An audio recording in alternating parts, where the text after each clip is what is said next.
আসসালামু আলাইকুম everyone, welcome to Tech Today podcast, যেখানে আমরা পৃথিবীর সব লেটেস্ট টেকনোলজি নিউজ আর ট্রেন্ড নিয়ে কথা বলি, যাতে আপনারা এই টেক ওয়ার্ল্ডের এই ফাস্ট মুভিং টেক ওয়ার্ল্ডে অলওয়েজ আপ টু ডেট থাকতে পারেন। সো দ্যাট বিং সেড, আমি কাজী ফ্যানকে বলবো যে বন্ধু, তুমি এই পুরো এটাকে সামারাইজ করে দাও এই উইকের নিউজগুলোরে। হ্যাঁ, থ্যাংক ইউ জোহান। এই উইকে প্রথমত দুইটা খুবই গুরুত্বপূর্ণ ইভেন্টের ডেট লঞ্চ হয়েছে আর কি। প্রথমটা হচ্ছে পিক্সেল 9 ইভেন্ট, যেটা হচ্ছে মেড বাই গুগল দ্বারা হবে আর কি, অনুষ্ঠিত হবে। এইটা হচ্ছে আগস্টের 13 তারিখে হবে পিক্সেল 9 ইভেন্টটা। আর দ্বিতীয়ত হচ্ছে স্যামসাং এর একটা গ্যালাক্সি আনপ্যাকড ইভেন্ট আছে, যেখানে হচ্ছে গ্যালাক্সি G4 5 G4 6 এগুলা রিলিজ হবে। এটা হবে হচ্ছে খুবই কাছে, জুলাইয়ের 10 তারিখে। সেকেন্ডলি একটা খুবই ইন্টারেস্টিং একটা টপিক আছে, সেটা হচ্ছে জুলিয়ান অ্যাসাঞ্জ, যিনি হচ্ছে উইকিলিক্স এর প্রতিষ্ঠাতা। তিনি প্রায় 5 বছর পর ইউএস জেল থেকে মুক্তি পাইছেন। তো এটা নিয়ে ইনশাল্লাহ আমরা কথা বলবো বেশ ইউকে সুন্দর। ইউকে জেল থেকে। হ্যাঁ, ইউকে জেল থেকে। এরপর OnePlus এর একটা ইস্যু হয়েছে আর কি বাংলাদেশে, ডিসপ্লে রিপ্লেসমেন্ট নিয়ে। এটা নিয়ে এটিসি খুব সুন্দর একটা ভিডিও বানাইছে, এটা নিয়ে ইনশাল্লাহ কথা হবে। আর এই সপ্তাহের আরো কিছু মোটামুটি নিউজের ভিতর বলা যায় হচ্ছে আহ ইন্টারন্যাশনাল স্পেস স্টেশন যেটা, এইটাকে ধ্বংস করার জন্য নাসা স্পেস এক্স এর সাথে একটা চুক্তিতে গেছে আর কি। স্পেস এক্স কে প্রায় মনে হয় $1 বিলিয়ন মতো দেওয়া হয়েছে। এই তো মোটামুটি এইসব ঘটনা ছিল। বাট ফার্স্ট অফ অল আমার মনে হয় যে ইভেন্ট দুইটা নিয়ে কথা বলা দরকার, কারণ খুবই মেজর দুইটা ইভেন্ট টেকনোলজির ওয়ার্ল্ডে। তো ওইটা নিয়ে প্রথমে আজকে আমি কথা শুরু করবো ইনশাল্লাহ। হ্যাঁ, তো ফার্স্টে কোনটা নিয়ে বলো দেখি ভাই, পিক্সেল না স্যামসাং নিয়ে শুরু করবো? স্যামসাং। স্যামসাং, হ্যাঁ। স্যামসাং একটা বেশ মানে বড়সড় ইভেন্ট। প্রথম বিষয় হচ্ছে গ্যালাক্সি আনপ্যাক। স্যামসাং এর এই মানে মাস টাইমে যা ইভেন্ট গুলা হয়, এইগুলাতে মেইনলি হচ্ছে স্যামসাং এর ফ্লিপ সিরিজ আর ফোল্ড সিরিজ গুলো রিলিজ হয়। তো এইবার কোনো ব্যতিক্রম না, ফোল্ড আর ফ্লিপ ইনশাল্লাহ রিলিজ হবে। এর সাথে আরো কয়েকটা ডিভাইস আর কি রিলিজ হবে ইনশাল্লাহ। এর ভিতরে আছে গ্যালাক্সি ওয়াচ, গ্যালাক্সি বাডস, আর হোপফুলি যদি আমরা লাকি থাকি তাহলে হয়তো বা স্যামসাং এর ফুললি নতুন প্রোডাক্ট গ্যালাক্সি রিং, যেটা এটা রিলিজ হতে পারে। এটা টিজার হচ্ছে আমরা জানুয়ারিতে স্যামসাং এর যে ইভেন্টটা ছিল ওইটাতে দেখছিলাম, যেখানে গ্যালাক্সি আলট্রা রিলিজ হয়েছিল ফোনগুলা। তো ইভেন্টে বুঝতেছিলাম। একটা হ্যাঁ টিজার দেখানো হয়েছিল গ্যালাক্সি রিং এর, তো এটাও এবার লঞ্চ হতে পারে। আচ্ছা, তো স্যামসাং এর ইভেন্টের মানে লিক বেরোয়ছে অনেকগুলা, এগুলো আসলে এখন আর খুব একটা অস্বাভাবিক না। সব ফোনেরই মোটামুটি আগে থেকে এখন লিক ঠিক সব বেরোয় যায়। লিক থেকে যা দেখলাম, আমি কিছু বিষয় নিয়ে খুবই এক্সাইটেড, আবার কিছু বিষয় নিয়ে আমি খুবই আহ মানে বিরক্তিকর লাগছে আমার কাছে। তো লিকের ইমেজ গুলা যদি কেউ দেখে থাকো, এখানে হচ্ছে স্যামসাং এর গ্যালাক্সি বাডস এর একটা ইমেজ বেরোইছে, গ্যালাক্সি আলট্রার একটা ইমেজ বেরোইছে, দুইটারই। ফোল্ডার ফ্লিপের কোনো ইমেজ টিমেজ এরকম দেখা যায় না আর কি। Folder flip by the way মানে খুব আগের মতো ডিজাইনই হয় আর কি, তো ওইটা নিয়ে খুব একটা আমি কথা বলবো না। এছাড়া আর কোনো ফোল্ড ফ্লিপের কোনো লিক্সও বের হয় নাই, তো এগুলো নিয়ে কথা হবে না। লিক্স যে দুইটা বের হয়েছে এটা নিয়ে কথা বলবো ইনশাল্লাহ। তো ফার্স্ট অফ অল ওয়াচের যে লিক্স বের হয়েছে, এবার মেবি ফার্স্ট টাইম স্যামসাং হচ্ছে গ্যালাক্সি ওয়াচ আলট্রা তৈরি করতে পারে আর কি। অ্যাপেলের যেমন ওয়াচ আলট্রা আছে, স্যামসাং এর কোনোটা ছিল না। তো গ্যালাক্সি ওয়াচ 7 এর পাশাপাশি এবার গ্যালাক্সি ওয়াচ আলট্রা রিলিজ হতে পারে। কিন্তু এর ডিজাইন যেটা দেখানো হয়েছে ভাই, এটা মানে দেখে হচ্ছে এটা পিওর অ্যাপেলের কপি আর কি। হ্যাঁ, যদিও বা হালকা একটু চেঞ্জ আছে। অ্যাপেলেরটা ফুললি হচ্ছে স্কোয়ার, আর স্যামসাং এরটা হচ্ছে একটা স্কোয়ারের ভিতরে একটা সার্কেলের মতো কিছুটা, কিন্তু মানে অলমোস্ট দেখতে অ্যাপেলের মতো। আর এর চেয়ে জঘন্য বিষয় হচ্ছে স্যামসাং এর যে গ্যালাক্সি বাডস 3 টা আছে, এটা মানে পুরা এয়ারপডস এর মতো। জাস্ট কালারটা যদি সাদা করে দেওয়া যায়, তো মোটামুটি ফুললি এয়ারবাডস এর মতো, মানে এয়ারপডস প্রোর মতো। তো মানে এই জিনিসটা আমার অনেক খারাপ লাগছে। স্যামসাং আর অ্যাপেলের ভিতরে আগে একটা রাইভালরি ছিল, অলওয়েজ দেখতাম যে অ্যাপেল যেটা করে স্যামসাং অলওয়েজ তার উল্টা একটা কিছু করার চেষ্টা করে। এইভাবে মানে খুব ইনোভেটিভ ছিল আর কি স্যামসাং। এখন ইনোভেটিভ আছে, বাট ডিজাইনের দিক থেকে কেমন যেন মনে হইতেছে যে মানে সবাই অ্যাপেলের মতন হয়ে যেতেছে কিছুটা। বিশেষত স্যামসাং এর যে গ্যালাক্সি এর আগের যে ভার্সন গুলো ছিল বাডস এর আর কি, ওইগুলো হচ্ছে মানে ফুললি আলাদা। স্যামসাং হচ্ছে বাডস তৈরি করতো, আর আইফোন হচ্ছে ইয়ার স্টিক টাইপের, যেগুলো আর কি একটু লম্বা হয় আর কি।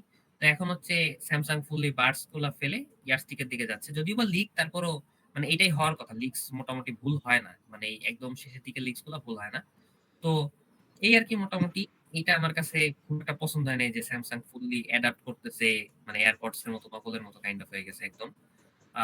But by the way features দিক থেকে বেশ ডিফারেন্সিয়েট করা যায় এই দুইটাকে।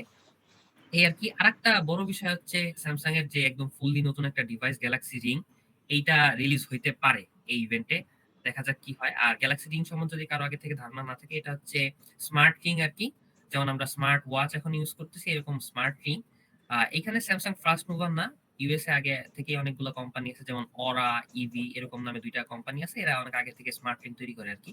তো স্মার্ট রিং বেসিক্যালি হচ্ছে ওয়াচে যেরকম ফিটনেস ট্র্যাকিং গুলা করা যায়, এরকম সব ধরনের ফিটনেস ট্র্যাকিং স্মার্ট রিং দিয়ে করা যায়। যেমন অক্সিজেন ব্লাড, অক্সিজেন মিটার টিটার, তারপরে তোমার স্লিপ ট্র্যাকিং, দেন হচ্ছে হার্টবিট ট্র্যাকিং, এই ধরনের যত হেলথ টাইপের ট্র্যাকিং আছে এই সবগুলো স্মার্ট রিং দিয়ে করা যাবে।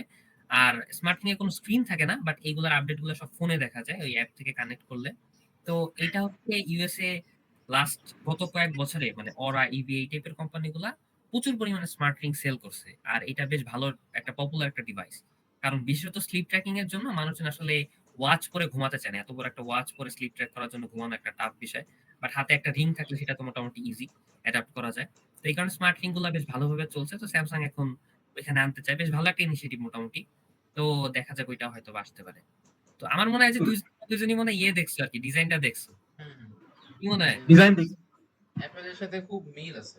হুম। আরে পার্থক্য থাকা দরকার ছিল। আচ্ছা, পিক্সেলের বিষয়টা বল। পিক্সেলের আচ্ছা, পিক্সেলের তো মানে গুগল তো একদম নাম করা হয়ে গেছে যে তারা মানে কখনোই তাদের প্রোডাক্ট গুলা সিক্রেট রাখতে পারে না। আমরা মোটামুটি জানুয়ারির শুরুর দিকেই পিক্সেল 9 এর লিকস দেখছিলাম। আর এখন হচ্ছে গুগল থেকে অফিসিয়ালি একটা টিজার বের করছে যেখানে হালকা একটু পিক্সেল 9 এর কিছু ছবি-টবি দেখানো হয়েছে। টিজারে যেমনটা করে আরকি, অল্প একটু দেখায় আরকি সাইড-টাইড রিল-টিল দিয়ে। তো দেখে যা মনে হইলো এটা পিওরলি মানে লিকস এর মতনই। আর এখানে পিক্সেল 9 এর যে ইভেন্টটা হবে এটা হচ্ছে আগস্টের 13 তারিখে হবে এবার আরকি। তো এইটা নিয়ে আমার একটু ১ম এ কথা আছে। ১ম বিষয় হচ্ছে কি, পিক্সেলের লাস্ট যে ইভেন্ট গুলো হচ্ছিল 6, 7, 8 এর ক্ষেত্রে, সেটা হচ্ছে পিক্সেলের ইভেন্ট গুলো হচ্ছে অক্টোবরে। মানে আইফোনের ইভেন্ট হচ্ছে হলো তোমার সেপ্টেম্বরে হইতো, দেন হচ্ছে পিক্সেলের ইভেন্ট গুলো অক্টোবরে হইতো। এবং এটা আমি অলওয়েজ অপছন্দ করতাম। কারণ হয়তো কি আইফোন রিলিজ হওয়ার পর হচ্ছে আইফোন নিয়ে মানে পুরা টেকনোলজি ওয়ার্ল্ড এর ভিতরে গরম থাকতো। এর ভিতর পিক্সেলের লঞ্চটা চাপা পড়ে যেত কেমন যেন। মানে ওইটা নিয়ে খুব একটা শোরগোল হইতো না। তো আমি এটা মানে খুব ভালো লাগছে যে এইবার পিক্সেল আর কি অ্যাপেলের আগে ইভেন্টটা করতেছে, আগস্টেই করতেছে। দেন সেপ্টেম্বর হচ্ছে আইফোন রিলিজ হবে। এটা খুব ভালো কাজ করছে। ওরা ডেটে আমি জানি না আগে কেন অক্টোবরে ওরা রিলিজ করতো আরকি। তো এরপর মানে ওই ইভেন্টে ইউজুয়ালি যেগুলো রিলিজ হয় পিক্সেল 9 সিরিজ রিলিজ হবে ফুললি, আর হচ্ছে পিক্সেলের ওয়াচও রিলিজ হয়, পিক্সেল ওয়াচ 3। তো পিক্সেল 9 এর এইবারের ডিজাইনটা হচ্ছে মানে বেশ চেঞ্জ আসছে। ইউজুয়ালি 6, 7, 8 এ যেরকম আমরা দেখতেছিলাম ওরকম হচ্ছে না, এবার চেঞ্জ আসছে। প্রথম যে চেঞ্জটা এটা হচ্ছে যে এখন তো মোটামুটি সব ফোনই বক্সি ডিজাইন হয়, মানে রাউন্ডেড শেপ আর কোনো ফোনই নাই। তো পিক্সেলেরও একই কথা যে পুরো বক্সি ডিজাইন করে ফেলছে। আর পিক্সেলের আরেকটা সিগনেচার ফিচার ছিল, সেটা হচ্ছে ওদের যে ক্যামেরা মানে পিছনে যে ক্যামেরা আর কি, ব্যাক ক্যামেরা লেআউট, এটা হচ্ছে ওরা সবসময় হরাইজন্টাল রাখে। ম্যাক্সিমাম ফোন পিক্সেল হচ্ছে অলওয়েজ তোমার হরাইজন্টাল রাখে। তো হরাইজন্টালটা আবার হচ্ছে সাইড রেলের সাথে ব্লেন্ড করতো আর কি। এটা আসলে ইমেজ দিয়ে দেখাইতে পারলে ভালো হইতো। ব্লেন্ড করতো। সো ওইটা আর এখন করতেছে না। ওইটা এখন ব্লেন্ড না করে জাস্ট একটা কাট আউটের মতো আর কি পিছনে আছে। তো এটা নিয়ে আমার একটা মানে মিক্সড ফিলিংস আছে, ঠিক আছে? প্রথমত আমি এটা পছন্দ করছি যে ডিজাইন একটা চেঞ্জ আসতেছে, এটা আমার কাছে ভালো লাগছে। কিন্তু আমার কাছে জঘন্য লাগছে যেটা, সেটা হচ্ছে সব ফোন এখন বক্সি। কোন ফোনই রাউন্ডিশ টাইপ নাই।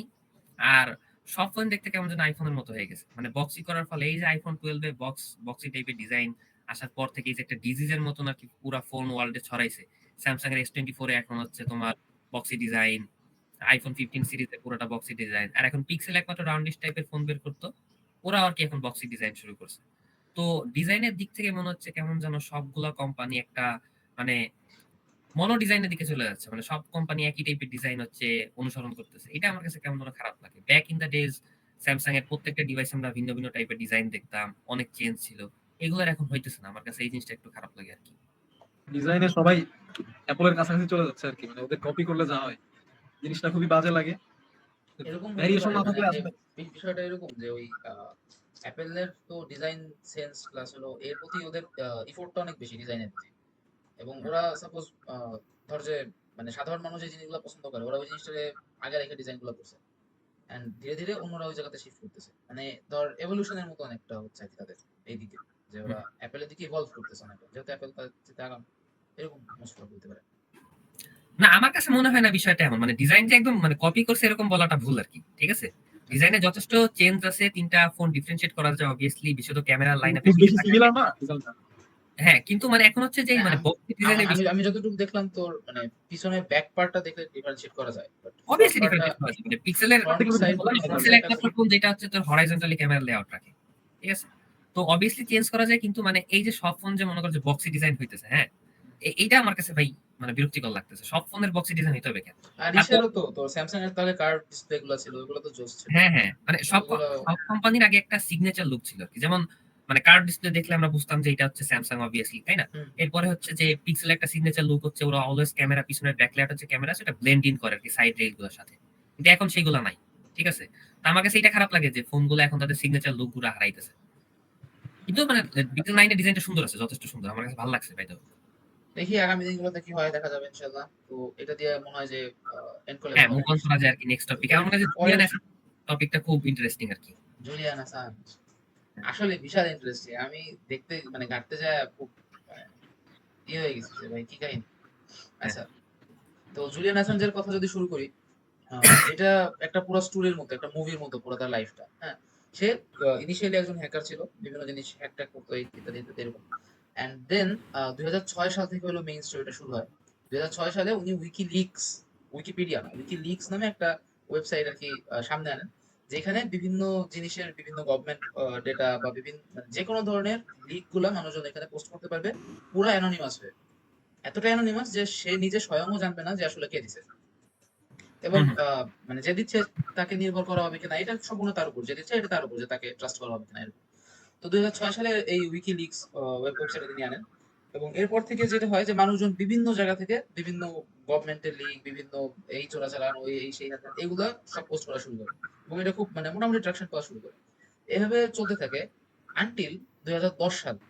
2010 সালে যে ঘটনাটা ঘটে সেটা হলো চেলসি মেনিন নামে একজন আমেরিকান অ্যানালিস্ট, ইন্টেলিজেন্ট অ্যানালিস্ট, তাকে নিয়োগ দেওয়া হয়েছিল হলো ইরাকে। ঠিক আছে। 2009 সালে চেলসি মেনিনকে ইরাকে নিয়োগ দেওয়া হয়েছিল, ইরাকের একটা ইউনিটে। তো উনি ওইখানে গিয়ে, যেহেতু উনি যেহেতু উনি একজন ইন্টেলিজেন্ট অ্যানালিস্ট, তার কাছে অনেক মানে অনেক সিক্রেট ডেটা তার কাছে আসা শুরু করে, ঠিক খুবই আছে? সিক্রেট। এবং এই ডেটাগুলো তার কাছে যখন আসছে, এই ডেটার যে বিবরণী এবং এর যে ভয়াবহতা, সে ওইটা তারে খুব মানে ভাবায় তোলে, এবং সে খুব মানে কষ্টে পড়ে যায় এইসব নিয়ে। আর 2010 সালে উইকিলিক্সে প্রায় 7.5 লক্ষ official secret document, military document আমেরিকার, এটা সে রিলিজ করে দেয় উইকিলিক্সে। আর মানে পুরা মানে পুরা ওয়ার্ল্ড তোলপাড় হয়ে যায়। হ্যাঁ, পুরো হ্যাঁ। আমেরিকার যে বিভিন্ন বয়ান যে আমরা খুব দয়ালু, মায়া মহব্বত মমতা আমাদের ভিতরে, আমরা ডেমোক্রেসির জন্য কাজ করি এই সেই, তাদের ভিতরে যে মানবতাটা পুরা মানে সারা পৃথিবীর সামনে চলে আসে। এবং এগুলো ছিল ইরাকের যুদ্ধের বিষয়ে, আফগানিস্তানের যুদ্ধের হ্যাঁ, বিষয়ে, হ্যাঁ, লিগ গুলো আর কি তাদের এগুলো বেশি। বাগদাদের হামলার বিষয়ে, এই বিষয়ে আমেরিকার যত মানে কুকীর্তিগুলা, যত কিছু অফিসিয়াল ডকুমেন্টে সংরক্ষণ করা আছে, সবকিছু সামনে চলে আসে। পুরা পেন্টাগন পুরো থতমত খায় যায়, ঠিক আছে? আমেরিকান গভর্নমেন্ট পুরো থতমত খায় যায়, কি হইলো? এরপর থেকে হলো মানে তার লাইফে আরেকটা অধ্যায় শুরু হয়, হুম। সেটা হলো মানে আমেরিকা আমেরিকা থেকে, পাওয়া শুরু করে। কেমনে বাঁচা যায় এই অধ্যায় শুরু হয়। যেহেতু আমেরিকা এখন পুরো ফেড আপ, তো সে ওই বাঁচতে বাঁচতে ইটি করতে করতে সে লন্ডনে এসে ইকুয়েডরের যে এম্বাসি, ওই এম্বাসিতে সে আশ্রয় চায়, এবং তাকে আশ্রয় দেওয়া হয় ইকুয়েডরিয়ান এম্বাসি 2012 সালে। এবং সে 2012 থেকে ওইখানে 2019 সাল পর্যন্ত ইকুয়েডরের এম্বাসির মধ্যেই ছিল। জাস্ট হুম, ইমাজিন, হুম, হুম, হুম। মানে এম্বাসি 7 হলো, বছর না?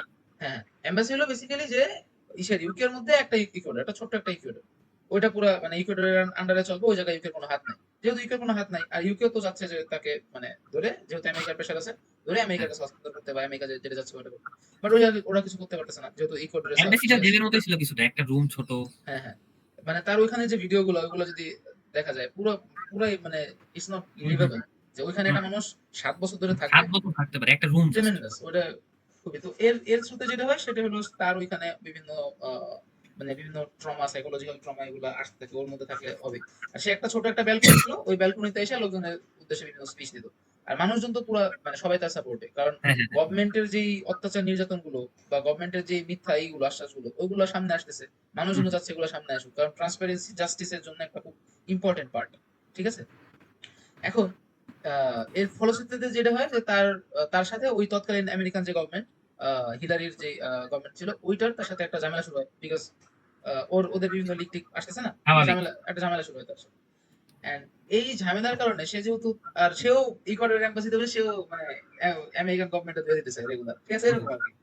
তো এই ঝামেলার ফলপ্রসূ হলো ট্রাম্পের প্রশাসন উঠে আসে, কারণ ওর প্রশাসন এখন ফেমাস হয়ে যেতেছে আস্তে আস্তে এরকম। হুম, হুম।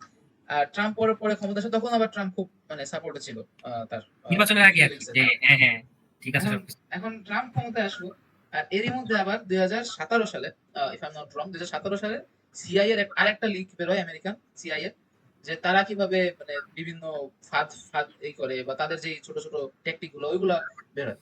আর এটাতে আরেকটা ঝামেলা শুরু হয়ে যায়, কারণ এখন সিআইএ এর যে কৌশল গুলো ওইগুলা মানুষজনের কাছে প্রচার হয়ে গেছে। আর সাধারণ মানুষ হিসেবে আমরা উইকিলিকের জন্য বসে না থাকলেও, যাদের বসে থাকার তারা বসে থাকে, আচ্ছা, হ্যাঁ। ঠিক আছে? যে হুম, ধর হুম, রাশিয়ান স্পাই যারা আছে, চাইনিজ হুম, স্পাই হুম। যারা আছে, এরা কিন্তু বসে দিছে। চাইনিজ ইন্টেলিজেন্স এজেন্সি গুলো, রাশিয়ান, এরা বসে রয়েছে, ঠিক আছে।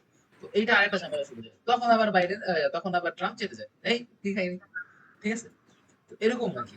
এরপরে ট্রাম্প ওখানে বিভিন্ন প্রেশারাইজ করতে থাকে, এবং আমেরিকা, ইকুয়েডর, তারপরে ইউকে এদেরকে প্রেশারাইজ করতে থাকে। হুম। আর ইকুয়েডরের পরবর্তী যে গভর্নমেন্টটা আসে, সেই গভর্নমেন্ট হলো উইকিলিক্স এর ওরকম ফেভারে ছিল না, এবং অত বেশি ইন্টারেস্টেড ছিল না। একটা কারণ হতে পারে যে উইকিলিক্স ওই গভর্নমেন্টের কোনো লিক বেরোছিল না, ঠিক আছে। তো তারাও চাচ্ছিল যে বিভিন্ন ছুতা টুতা দিয়ে ইত্যাদি ইত্যাদি করে তাকে বের করে দেওয়া হয়। এবং এখানে আরেকটা জিনিস খুব উল্লেখযোগ্য, যে তাকে তো সরাসরি বলতে পারতেছে না যে তুমি আমাদের এই তথ্যগুলা লিক করছো, এখন এখন এই সেই হ্যান ত্যান, তাকে নিয়ে আসতে হবে। এটা না বলে তার এগেইনস্টে রেপ চার্জ দেওয়া হয়েছে, যে সে সুইজারল্যান্ডে তার এগেইনস্টে রেপ চার্জ হয়েছে। এখন আমি ওইখানে, interact করবো। ঠিক আছে, আচ্ছা হ্যাঁ হ্যাঁ বল। আমার আমার মনে হয় যে মানে এরকম আমি অনেক কাহিনী দেখছি যে যারা এই গভর্নমেন্টের এগেইনস্টে যায় তাদেরকে ধরানোর জন্য মোটামুটি যে রেপ কেসের একটা কেস দিয়ে তারপর ঢোকানো হয় আর কি। তো আমার মনে হয় যেটা পুরাই একটা স্ক্যাম টাইপের, কারণ হচ্ছে বাইরের দেশে যেহেতু মানে ফ্রি সেক্স কান্ট্রি, তো ওইখানে সবারই এরকম কোনো না কোনো ঘটনা ঘটে থাকে। আর এইখানে ফাঁদে ফেলানো খুব ইজি, কারণ হচ্ছে করতে হবে কি যে তার সাথে যে রিলেশন ছিল তারা যে গভর্নমেন্ট কিছু টাকা পয়সা দিবে বা ফোর্স করবে যে তুমি খালি বলবা যে আমার তখন সম্মতি ছিল না, তাইলেই হয়ে গেল রেপ। তো এই চার্জ গুলা মানে এখন এত ফ্রিকুয়েন্ট হয়ে গেছে আর এত দেখছি, মানে এগুলা খুব ইজিলি বোঝা যায় যেটা গভর্নমেন্ট ইচ্ছা করে করতেছে, এরকম কোনো চার্জ না আর কি। যাই হোক, এটা কি মানে সত্য মিথ্যা তো আমরা জানি না, কিন্তু বোঝা যাচ্ছে যে এর পিছনে গভর্নমেন্টের কোনো ই আছে, আমেরিকান গভর্নমেন্টের কোনো ই আছে। তো এরপরে 2019 সালে যখন তাকে বের করা হয়, তারে ইউকে, যে আমেরিকা এলাই, ইউকে তারে অ্যারেস্ট করে তাকে ইউকের একটা জেলে রাখে, এবং ওই জেলে সে মোটামুটি 5 বছর ধরে ছিল, 2019 থেকে 2024। এবং তাকে রিসেন্টলি রিলিজ করা হয়েছে, আলহামদুলিল্লাহ। এবং সে হলো এখন তার ফ্যামিলির সাথে অস্ট্রেলিয়াতে রিউনাইটেড হয়েছে, এন্ড ওই তার সাথে আমেরিকান গভর্নমেন্ট বিভিন্ন মেবি ডিল হয়েছে কিছু একটাই। তো এর পরবর্তী যে স্টোরিগুলো, এগুলো হলো ইনশাআল্লাহ সামনেও আনফোল্ড হবে, যে এখন হুম, কি হতে যাচ্ছে, উইকিলিক্স এর ভবিষ্যৎ কি। উইকিলিক্স সবার জানার জন্য বলি, এটা এখনো অপারেট করতেছে। এবং এই যে যে গাজাতে জার্নালিস্ট হত্যা হয়েছে, ফিলিস্তিনের গাজাতে এই ইসরায়েলের সাথে যুদ্ধের টাইমে, এবং অন্যান্য এতগুলো বছর ধরে যতগুলো জার্নালিস্ট হত্যা হয়েছে, এইগুলা নিয়ে উইকিলিক্স কাজ করতেছে এখনো, স্টিল নাও। তো এরকম একটা ওয়েবসাইট আসলে আমি মনে করি থাকা দরকার, কারণ ট্রান্সপারেন্সি না থাকলে মানুষের কথার উপরে নির্ভর করা যায় না, ঠিক আছে। হুম, ট্রান্সপারেন্সি না থাকলে জাস্টিস ওই জায়গা পাওয়া মানে বর্তমান পৃথিবীতে সম্ভব না। তো হুম। আমার মনে হয় যে মানে যতটা ট্রান্সপারেন্ট হওয়া সম্ভব ততটা ট্রান্সপারেন্ট হওয়া দরকার। কিছু কিছু বিষয় থাকতে পারে, যেমন ধর যে গভর্নমেন্ট এরকম, অফিসিয়াল সিক্রেসি থাকবে হ্যাঁ হ্যাঁ, অবশ্যই। গভর্নমেন্ট সিক্রেসির বিষয়টাও আসলে দেখা দরকার, কারণ দেখা যাচ্ছে যে একটা গভর্নমেন্টের সাথে একটা গভর্নমেন্টের ডিল হবে, ওইটা যদি ডিল হওয়ার আগে অন্য গভর্নমেন্ট জেনে গেছে, তো ইন হুম, দ্যাট কেস যেটা হবে যে ওই গভর্নমেন্টে যদি এটা বেনিফিটে না হয়, সে ওই জায়গা বিভিন্ন ট্রাই করবে এইসব। তো গভর্নমেন্টের কিছু সিক্রেসি থাকা দরকার। বাট যেই ধরনের অত্যাচার নির্যাতনের বর্ণনা আসছে ওই হুম, 2010 সালের কেসের ভিত্তিতে, হুম, মানে ইনসেন। একটা দেখা যাচ্ছে আমেরিকান হেলিকপ্টারে যাচ্ছে একটা ফ্যামিলি, হাঁটতেছে চলতেছে, ও মেরে দিছে, পুরো ফ্যামিলি ধরে মেরে দিছে হেলিকপ্টার। হুম। কারণ কারণ দেখাইছে কি, মানে ফ্যামিলিগুলো সারেন্ডার করছে হেলিকপ্টারে, হ্যাঁ, হেলিকপ্টার ফ্যামিলি সারেন্ডার করছে, ওরা মেরে দিছে। এর কারণ দেখাইছে হইলো হেলিকপ্টারের কাছে সারেন্ডার করা যাবে না। মানে এগুলো আহ, এগুলো ফ্যামিলি ট্যামিলি সবাই যায় না, বসে দিছে যে হেলিকপ্টার সারেন্ডার করার নিয়ম নেই, গ্রামের কৃষক কৃষকরা সবাই যায় না, বসে দিছে। হুম, মানে এরকম আর কি। ওদের যে রক্তের নেশা ছিল, এই জিনিসটা মানুষের সামনে চলে আসছে। হুম, হুম, তো এই তো, এই জিনিসটা এখন দেখার বিষয় সামনে। আর এই কেসটা আমার কাছে খুবই ইম্পর্টেন্ট মনে হয়, যে যারা টেক ফিল্ডে কাজ করে, যারা সাপোজ হ্যাকার, সে ব্ল্যাক হ্যাট নাকি হোয়াইট হ্যাট এটা আমি বলছি না, এটা পরের বিষয়। বাট যারা এই ফিল্ডে কাজ করে, তাদের যে এখানে বিশাল অবদান রাখার সুযোগ আছে, হুম, এই জিনিসটা বোঝাটা খুব দরকার, তাই না? কারণ এই ধরনের মানে কিছু ইনফরমেশন আছে, যেগুলো মানুষের সামনে যত বেশি আসবে, ওই ওইসব কেসগুলোতে জাস্টিস পাওয়া সহজ, তাই না? আজকে হুম, মনে করো যে বাংলাদেশের আমাদের যে কারাপশন গুলো, আমরা যদি আমাদের দেশের দিকে তাকাই, আমাদের যে কারাপশন গুলা, এগুলোর মানে কোন না কোন রেকর্ড অনলাইন ডেটাবেজের মাধ্যমে খুঁজে পাওয়া সম্ভব, তাই না? তো এই ডেটাবেস গুলো, আমি এদের অবদানের চাইতে আমি, আমার কাছে মনে হয় যে গভর্নমেন্টের ট্রান্সপারেন্সিটা খুব দরকার। এই হুম, ডেটাবেস গুলো যদি মানুষের কাছে মানে পুরোপুরি ই থাকে, ক্লিয়ার থাকে, সেই ক্ষেত্রে মানে এই মানুষজনের কাছে যখন ক্লিয়ার চলে আসবে, তখন যে কোনো কারাপশন টাস টাস করে ধরে ফেলা যাবে, যে এই জায়গায় এই টাকা, এই জায়গায় এই টাকা, এই জায়গায় এই টাকা, এই টাকাগুলো গেল কই, এই হিসাব করে। তো এটা আছে কিনা আই ডোন্ট নো, যে এখনো এটা আছে কিনা। থাকলে খুব ভালো হয়, আশা করি যে থাকবে। আর মানে ইললিগাল মিনস আমরা কখনোই সাপোর্ট করি না, যে কোনো ইললিগাল মিনসে কেউ ই করবে। আমরা ট্রান্সপারেন্সি চাই, ডেটা ট্রান্সপারেন্সি চাই।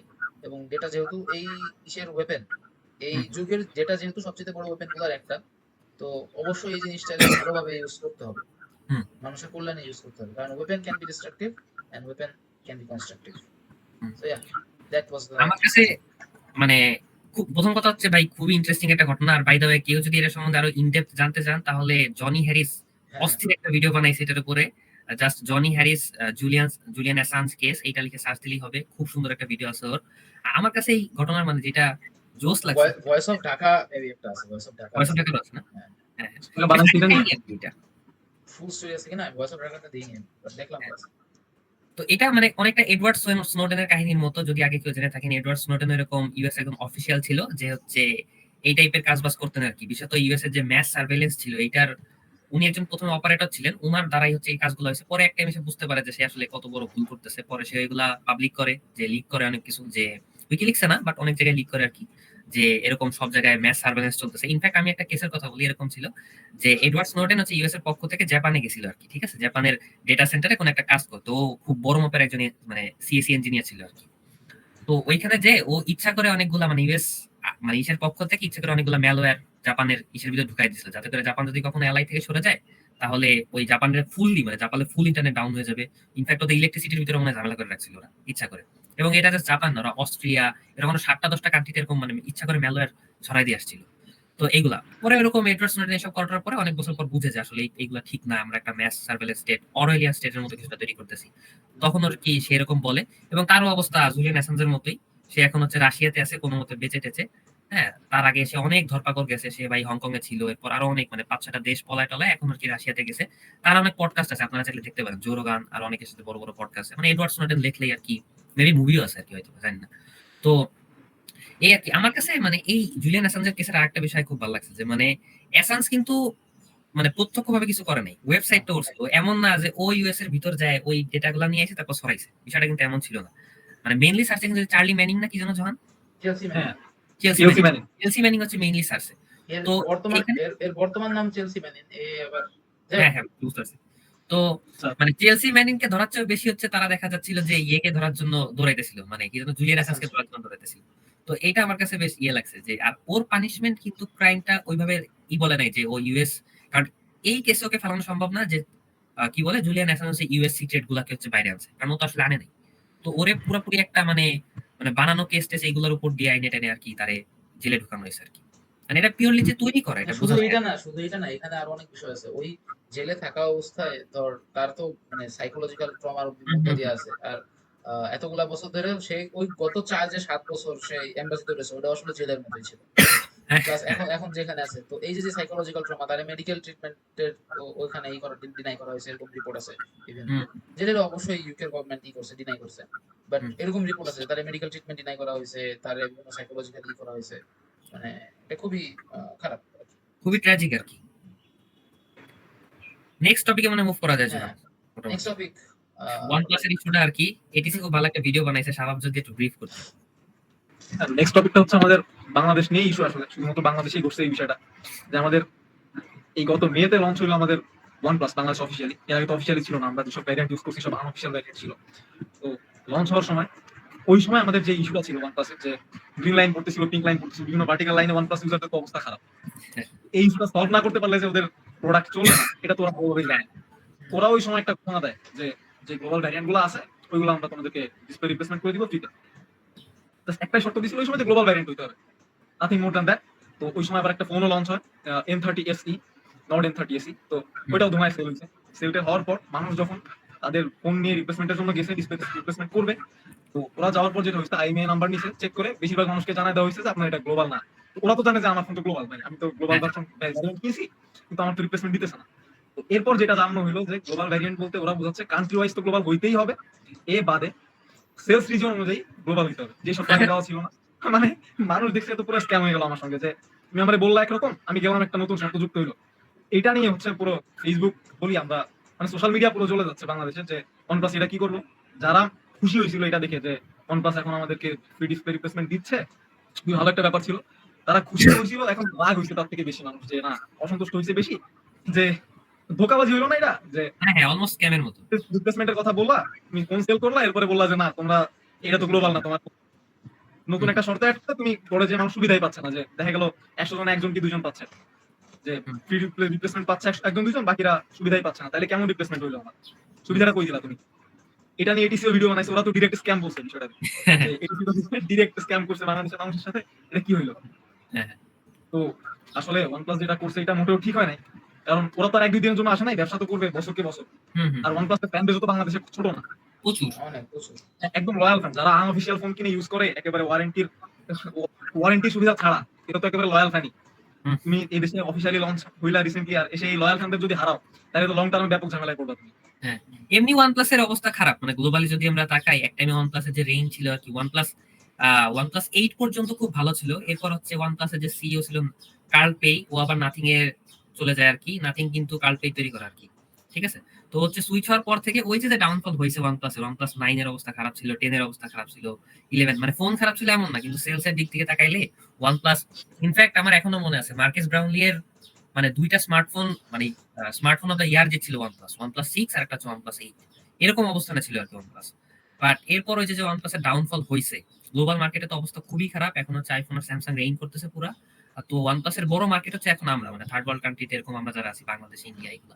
তো এইসব জায়গায় আমি মনে করি যে আরো মানে জোর বুঝে দেওয়া উচিত। নেওয়া উচিত ছিল আর কি, ঠিক আছে। তো এইগুলা জানি না কেমনে কি করছে আর কি। তুষার ভাই OnePlus যে আমার ভাবছিল গ্লোবাল মার্কেটে, সেটা তো আগেই নষ্ট হয়ে গেছে। ওরা তো ফ্ল্যাগশিপ কিলারের যেটা একটা ছিল, এখন তো আর হ্যাঁ হ্যাঁ ওরা এখন তো দাম মানুষের বাড়াইতে বাড়াইতে ভয়ে ধারেই যায় না। হ্যাঁ ওই তুষার ভাইয়ের বিষয়টা ইন্টারেস্টিং। তুষার ভাই যে ভিডিওটা করছে, ভাই মনে হয় ছিল, ইভেন্টে ছিল OnePlus না? হ্যাঁ, হ্যাঁ ইভেন্টে দাওয়াত পাইছিল। দাঁত পেয়েছি। তো খুব ভালো লাগছে যে মানে তুষার ভাইয়ের মধ্যে অথেন্টিসিটি বিষয়টা মানে দেখছি, এটা খুব ভালো আসলে। হ্যাঁ ভাই পিওরলি মানে খুব অনেস্ট রিভিউ দেয় আর কি। আর এই মানে OnePlus এর বিষয়টা ভাই যেভাবে বলছে আর কি, এত বড় একটা ব্র্যান্ডের এগেইনস্টে এরপর রিভিউ ইউনিট পাঠাবে কিনা আল্লাহ জানে, ঠিক আছে। তো ওনার রিভিউ ইউনিট তো দরকার পড়ে না ভাই, ওনার তো Xiaomi রিভিউ ইউনিট পাঠায় না, কি হইছে তাতে? আহ, আচ্ছা, আমার মনে হয় আর কোনো ইস্যু আছে এই উইকে?